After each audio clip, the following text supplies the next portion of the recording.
Hey everyone, my name is Brittany Roof here at the Wauseon Fire Department along with Captain Fisher, our fire prevention captain.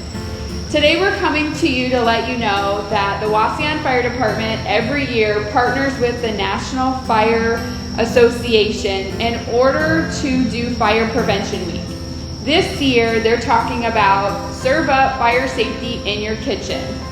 The National Fire Association spoke about that there are almost half of fires within the world that start in kitchens.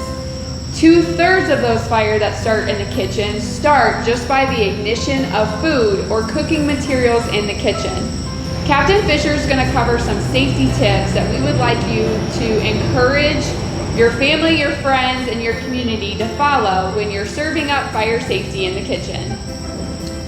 So like Brittany said, we're coming to doing a little bit different method to deliver some fire prevention due to the COVID-19 pandemic. We're not going to be allowed into schools right now. Community events are reduced a little bit. So we're going to kind of give you some pointers through video to help Fire Prevention Week when it comes about.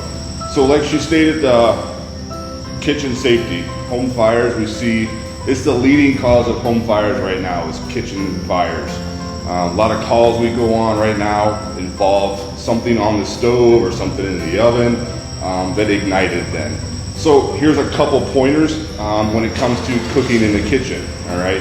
The biggest thing we see when we go to these cooking fires is the first thing when we talk to the homeowners, it was an unattended cooking fire. They were cooking something, walked away for 10 seconds, the next thing you know, it was on fire, okay? Never leave your kitchen stove when you're cooking, all right? Try to stay there and attend it at all times if you can, okay? Another thing to do is keep something close by to smother the fire. A lid to a pan is a great idea so that if something does catch on fire, you can simply throw it over it, let it smother it out, let it cool down, and you can remove it from the stove then. Baking soda or flour is another good thing to have by if you have a grease fire, okay? We don't want to encourage you to throw water on a grease fire. You throw water on a grease fire, it's going to spread it, okay? So try to keep some baking soda or some flour that you can quickly throw on it. It'll smother the fire for you then, okay? Another thing we like to tell you is kind of have like a 3-foot barrier, kid-free zone they call it, around your stove, okay? Keep your children away from the stove when cooking. That way there's no splatter of grease or anything on them and they receive burns from that. Because that's another thing we see with kitchen fires is not only catching the house on fire, but people get burnt really bad when they're cooking on the stove, all right? Keep that 3-foot area away from your kids. Another thing is too, is if you got little kids around, always turn the pan handles in on the stove, okay? Never leave the handles hanging over the edge of the stove so that the child can come by and bump that, okay? Dispersing that grease all over them, burning them really bad. So those are some quick pointers along with keeping a fire extinguisher close. If you have one available in your kitchen, it's great.